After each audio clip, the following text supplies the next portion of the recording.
শহীদ ওসমান হাদি হত্যার ঘটনায় জড়িতদের দ্রুত গ্রেফতার ও বিচারের দাবিতে দেশের বিভিন্ন স্থানে বিক্ষোভ সমাবেশ করেছে ইনকিলাব মঞ্চের নেতাকর্মীরা।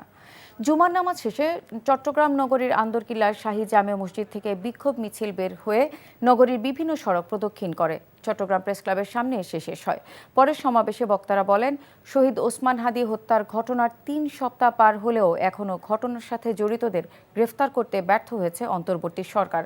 শহীদ ওসমান হাদির হত্যাকারীদের গ্রেফতার ও দৃষ্টান্তমূলক শাস্তির দাবিতে বিক্ষোভ মিছিল ও সমাবেশ করেছে ইনকিলাব মঞ্চ কুমিল্লা বিশ্ববিদ্যালয় শাখা। জুমার নামাজ শেষে কুমিল্লা নগরের পুলিশ লাইনস এলাকা থেকে বিক্ষোভ মিছিলটি শুরু হয়। মিছিলটি নগরের বিভিন্ন সড়ক প্রদক্ষিণ করে পূবালী চত্বরে এসে সমাবেশ করে।